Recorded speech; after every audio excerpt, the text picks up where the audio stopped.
Unlike last year when the real horror was snow on Halloween night, tonight shouldn't be that scary for trick-or-treaters. Most mid-Michigan communities are holding trick-or-treat hours from 6 to 8 tonight, like in East Lansing, Lansing, and Jackson. But there are some things to be aware of. Fox 47's Brett Caller is live in Delhi Township this morning with some tricks to make sure tonight is a treat. Brett. Yeah, it should be a fun night for the kids and for the parents. But before the fun begins, there's a couple of things that you'll want to check off on your list to be prepared. Officials are suggesting a number of things. The first, make sure that the porch lights on your home are on and working so that kids can see when you're home and where they can walk to. Also, make sure that your kids' costumes can be seen in the dark in some fashion, whether it's giving them a glow stick, a flashlight, or making sure that it's reflective. When they're out trick-or-treating, adults should accompany those young children. If the kids are going by themselves, they should be doing so in pairs or in groups. Remind your little ones to walk on the sidewalks and only cross the street in those designated crossing areas. Never run between parked cars on the streets. Now, when they get back to the house with their bag full of candy, you'll want to inspect it and make sure that nothing's opened or suspicious looking. If it is, you'll want to toss it away and not eat it. Now, as you can tell, it is raining this morning. It's also a bit windy and it's getting colder. But the good news here, Jim's tracking some more dry time later on this evening. He'll have a look at your trick-or-treat forecast coming up a little bit later on. For now, though, we are live this morning in Delhi Township. I'm Brett Caller, Fox 47 News. Okay, Brett, thank you for braving the rain out there this morning.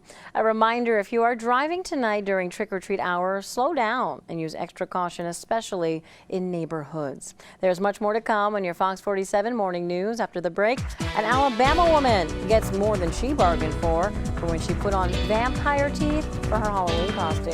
Plus, how one group is petitioning to make a major change to the Halloween holiday to help kids and parents. And later, a notorious gangster, once portrayed by a famous actor, has died.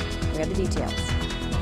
And we still have a lot of rain coming down across mid-Michigan. Thankfully, that should wrap up just in time for trick-or-treating. We'll have the full forecast coming up just after the break. Stay with us. You're watching Fox 47 Morning News at 7.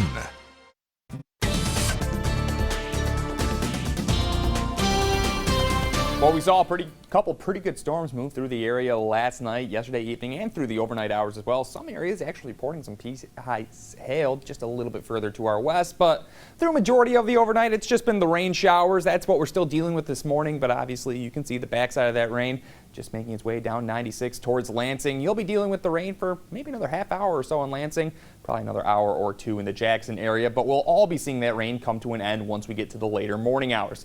This comes as that cold front continues to sweep through our area, and obviously behind that front, we do see some slightly cooler air moving in. Got to pick out where that front is located. Right now down to 51 in Lansing and St. John's where that front has moved on through. Front not quite making it to Mason or Jackson yet, sitting at 55 and 57 degrees respectively. And as we take a look at your wind speeds, well, the winds have actually now turned out of the northwest in Mason, so maybe that front is now making it to the area. Still not seeing that front in Jackson, though, as winds are still out of the southwest this morning.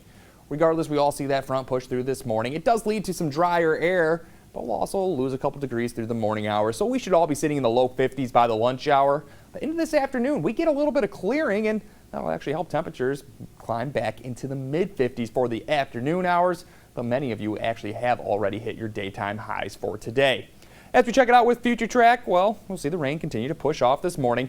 Cloudy skies around through the rest of the morning hours. We likely even deal with that cloud cover into the early afternoon, but once we get to the later afternoon hours, we are picking up on a very nice clearing trend. Looks like we become partly cloudy to perhaps even mostly sunny once we head towards trick-or-treating. Starting at 6 o'clock, things are looking pretty nice.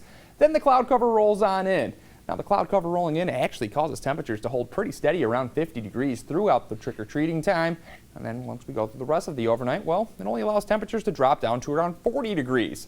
So starting out on Thursday, we're already around 40. We should top out around 50 Thursday afternoon. But we are tracking a system that's just off to our south, just close enough to give us the chance for some rain showers. I think the best chance for rain, though, would be south of Jackson, also more so towards the southeast corner of the state. Heading into your day on Friday, that system continues to push off to the northeast. Another system moves in behind it. Again, just a slight chance of rain on Friday. Most of us just end up dealing with mostly cloudy skies. And that's what we have through a good chunk of the morning, but towards this afternoon, we do clear up pretty nicely. Temperatures this afternoon only making it back into the mid-50s. Through the overnight tonight, lows around 40 degrees, mostly cloudy skies, overall fairly mild night. And for your day tomorrow, it's a high of 50 degrees. Call it mostly cloudy once again with just a slight chance of a rain shower. Again, those best chances south of the Jackson area. Another slight chance for rain on Friday, but I think a lot of us get through the day dry. High temperatures on Friday, though, a little bit cooler, topping out mainly in the upper 40s. Upper 40s again on Saturday, partly cloudy skies. All in all, looking like a very nice day. Don't forget to set those clocks back 1 hour Saturday night. Some more rain showers work their way into our picture to start next week. Looks like we'll deal with them early Monday morning. More rain in the forecast for Election Day on Tuesday. Jim, this is such a busy forecast you have. All these icons and Halloween, so much happening daylight this week. savings, voting. Exciting time of year. It is, keeping you busy with all Yeah. your programming. All right, thank you, Jim. An Alabama woman's Halloween costume took a scary real-life turn when her fake vampire fangs wouldn't detach from her real teeth. Yeah, Anna, too, says that she used temporary glue that came with the store-bought teeth. And when she couldn't get them off herself, well, she did probably what anybody would do. She bolted right to an emergency dentist. They talked about drilling and, they had a saw talking about taking them off in sections, and they couldn't numb it because he was scared he'd actually pull my teeth out. She said that is the last time she will ever use fake teeth, and she hopes others will learn from her ordeal. Yes, lesson learned.